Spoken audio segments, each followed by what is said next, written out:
तो ऋषि दयानंद जी महाराज लिखते हैं परमात्मा के गुण क्या हैं, तो वो लिखते हैं एक है परमात्मा। कितने हैं, कितने मानते हो आप परमात्मा को? उत्तर दिया करो अगर कोई बात पूछें तो। एक। और मंदिर में जाते हो तो कितने मिलते हैं?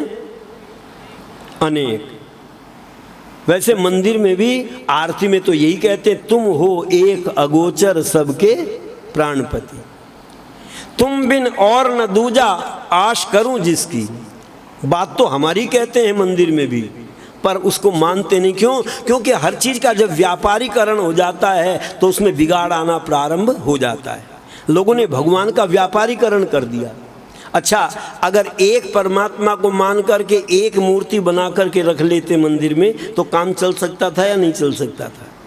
चल जाता, एक मूर्ति से भी चलता। पर नहीं, व्यापारीकरण हो गया। अगर एक मूर्ति मंदिर में रहेगी तो भक्त आएगा तो 10 रुपए चढ़ाएगा, और 10 मूर्ति होंगी तो कितने चढ़ेंगे? 100 रुपए चढ़ गए। तो व्यापारीकरण हुआ कि नहीं हुआ? हमने परमात्मा के स्वरूप को नहीं जाना और परमात्मा के स्वरूप को न जान करके उसको व्यापारीकरण में बदल दिया कि जिससे चढ़ावा ज़्यादा चढ़े। तो वो तरकीब क्या हो सकती है, युक्ति क्या हो सकती है? तो ऋषि लिखते हैं परमात्मा एक है। एक व्यक्ति कहने लगे साहब हम कैसे मान ले एक है परमात्मा, हम तो नहीं मानते। तो हमने कहा देखो कुछ उदाहरणों से बात समझ में आ जाएगी। मैं आपसे पूछता हूं मोटरसाइकिल की कंपनी एक है या अनेक हैं? जी अनेक हैं।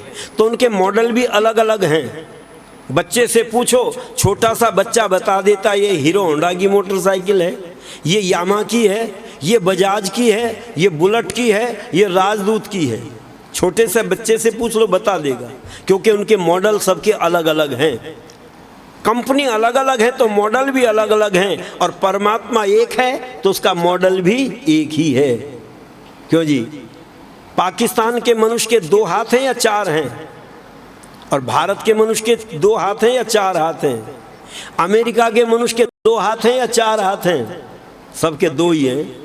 एक जैसा मॉडल है सबका, कोई अंतर नहीं है। अच्छा, छोटे से बच्चे को अस्पताल में जाओ, एक डॉक्टर साहब ने कहा देखो ये 3 बच्चे पैदा हुए हैं पर हमसे गलती हो गई, ये तीनों बच्चों की ट्रे अदल बदल गई है, कौन सा बच्चा किसका हमें ध्यान नहीं रहा। इनमें एक बच्चा हिंदू का है, एक मुसलमान का है, एक ईसाई का है। तीनों बच्चों को पहचान लो, ईसाई का बच्चा कौन सा, मुसलमान का कौन सा और हिंदू का कौन सा है? पहचान सकते हो? नहीं पहचान सकते। सूरत से थोड़ी बहुत पहचान कर सकते हो, भाई इसकी सूरत इससे मिलती है, ये इसका बच्चा हो सकता है, पर वो भी अनुमान है, वो भी सही नहीं है। एक जगह मैंने ये उदाहरण दिया तो एक कहने लगे साहब खून टेस्ट करा करके पता चल जाता है। मैंने कहा चलो, मैंने डॉक्टर साहब से उपाय बताया। मैंने कहा एक तरीका है, अगर आप ये जानना चाहते हो ईसाई का बच्चा कौन सा, मुसलमान का कौन सा, हिंदू का कौन सा है, तो बच्चे के पैर में सुई चुभो, इंजेक्शन की सुई ले आओ कोई, और वो सुई चुभो। अगर हिंदू का बच्चा होगा तो अ आ ई ऊ करके रोएगा, क्योंकि हमारे ग्रंथ किस भाषा में है? हिंदी में और संस्कृत में। तो वो अ आ ई ऊ करके रोएगा। और ईसाई का बच्चा होगा तो सुई चुभोते ही ABCD में रोएगा। और मुसलमान का बच्चा होगा तो अली बेपे थे करके रोएगा। डॉक्टर साहब ने सोचा यही तरीका अपनाना चाहिए। अब सुई चुभ हुई तो तीनों बच्चे अलग अलग रोए या एक जैसे रोए? एक जैसा रोए। अगर एक जैसा रोते हैं तो सबको बनाने वाला परमात्मा एक है, अनेक नहीं हो सकते। अगर अनेक होते तो मुसलमान का बच्चा उर्दू में रोना चाहिए, क्योंकि उसने उर्दू में ज्ञान दिया, अरबी में ज्ञान दिया कुरान का। और बाइबल का ज्ञान कौन सी भाषा में दिया? अंग्रेजी में दिया। और हमारे यहाँ संस्कृत में और हिंदी में दिया।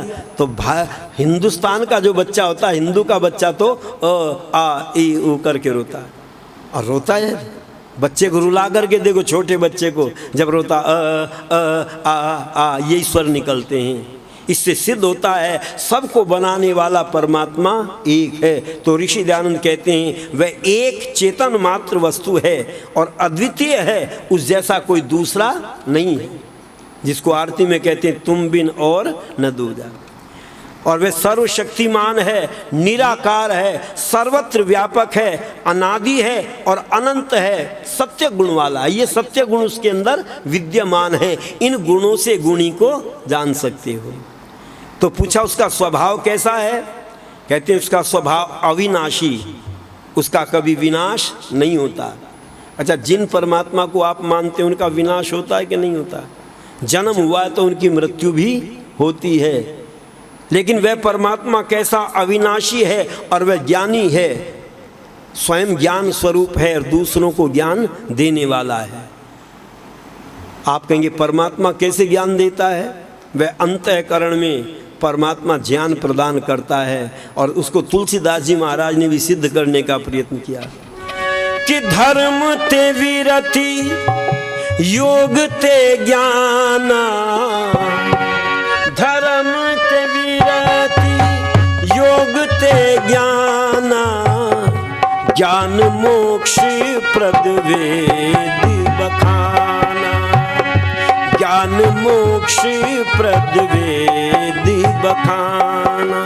तुलसीदास जी कहते हैं धर्म से वैराग्य की प्राप्ति होती है और योग के द्वारा ज्ञान की प्राप्ति होती है।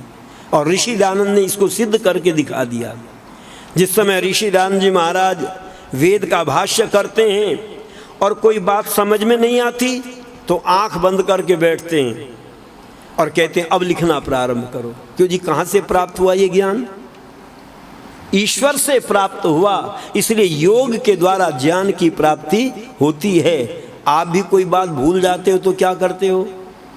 आंख बंद करके बैठते हैं और यहाँ खुजाना शुरू करते हैं और थोड़ी देर में वो बात याद आ जाती है। आपने क्या किया? योग किया। इसी का नाम योग है। मन को इधर उधर से रोक करके जिस चीज को जानना चाहते उस विषय में लगा देने का नाम क्या है? योग है।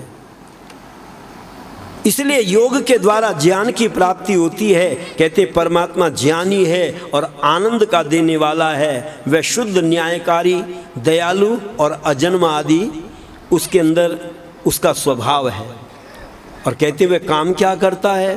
कहते इस जगत का को बनाता है, उत्पत्ति करता है और उसका पालन करता है और विनाश करता है।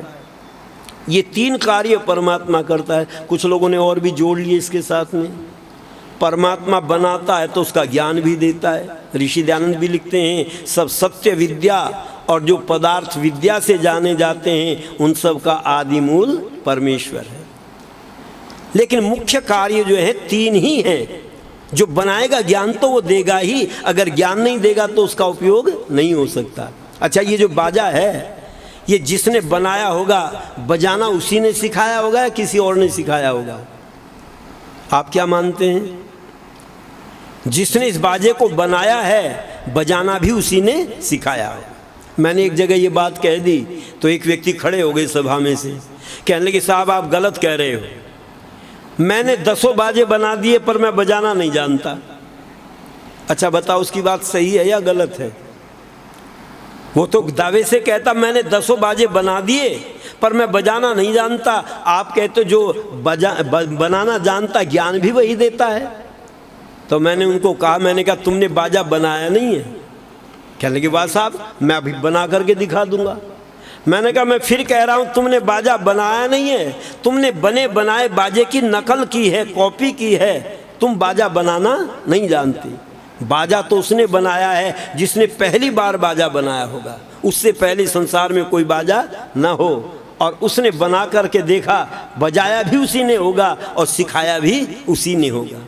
ऋषि दयानंद कहते हैं परमात्मा इस संसार को बनाता है तो उसका ज्ञान भी देता है और कहते वही पालन भी करता है। पर कुछ लोग मानते हैं साहब नहीं, बनाने वाला भगवान तो ब्रह्मा होता है, उसको ब्रह्मा कहते हैं, और जो पालन करता है उसको विष्णु कहते हैं, और जो इसको नष्ट करता है उसका नाम महेश है। 3 भगवान तो हिंदू वैसे ही मानता है, तुम कहते हो एक है भगवान। पर इसका उत्तर मुझे मिला, मेरा कार्यक्रम फरीदाबाद में चल रहा था वेद रथ यात्रा का, मैंने एक प्रचार वाहन बनाया हुआ है, क्योंकि मैं कह सकता हूँ जो बनाना जानता उसका ज्ञान भी उसी को होता है। मैंने आर्य जगत में पहला प्रचार वाहन बनाया, उससे पहले कोई ऐसा प्रचार वाहन नहीं था जिसमें बैठ करके मंच भी उसी में बन जाए, mic, light, generator, inverter, projector, सारी व्यवस्था उसमें हो। तो मैंने उसको लेकर के फरीदाबाद में मेरा कार्यक्रम चल रहा था, मंत्री जी ने आकर के कान में कहा, पंडित जी आज आपका कार्यक्रम मंदिर में है, जरा संभल करके बोलना। डर था कहीं उलट पुलट न बोल जाए। तो मैंने उस मंदिर को घूम करके देखा चारों तरफ, उसमें कुछ जो जो लिखा था मैंने उसको ध्यान से पढ़ा। वहाँ एक आरती लिखी हुई थी, ब्रह्मा विष्णु सदाशिव जानत अविवेका और प्रणवाक्षर के मध्य ये तीनों एका। अब समझ गए होंगे, ब्रह्मा विष्णु सदाशिव ये तीनों एक ही हैं, अलग अलग नहीं हैं। ये प्रणव के अंदर, प्रणव किसको कहते हैं? तो शिव पुराण में आता है जो हमेशा नया रहता है उसको प्रणव कहते हैं। और ऋषि दयानंद भी क्या लिखते हैं सत्यार्थ प्रकाश में, जो हमेशा नया रहता है उसको प्रणव कहते हैं। कहा प्रणव के अंदर, ओम के अंदर ये तीनों नाम एक ही हैं, अलग अलग नहीं हैं। आप कहेंगे कैसे हैं ये? मैंने कहा जैसे मेरे नाम अलग अलग हैं, मैं एक हूँ या अनेक हूँ? मैं हूँ तो एक ही, पर जब मैं छोटा था तब लोग मुझे बच्चा कहते थे, ये बच्चा अच्छा गाता है। फिर मुझे जवान कहने लगे, और अब बाल सफ़ेद होने लगेंगे तो बूढ़ा कहने लगेंगे। अच्छा मैं एक हूँ या तीन हूँ? मैं हूँ तो एक ही, पर मेरे नाम तीन पड़ गए अवस्था के आधार पर। ऐसे ही परमात्मा के नाम भी ब्रह्मा विष्णु महेश कार्य के आधार पर पड़े हैं, परमात्मा तो एक ही है। इसीलिए ऋषि दयानंद कहते हैं उस परमात्मा को जानने का प्रयत्न करना, और परमात्मा के स्वरूप को समझाने के लिए ऋषि दयानंद जी महाराज आर्य समाज का दूसरा नियम लिखते हैं। ईश्वर को जानना चाहते हो तो वह परमात्मा का स्वरूप क्या है, परमात्मा कैसा है,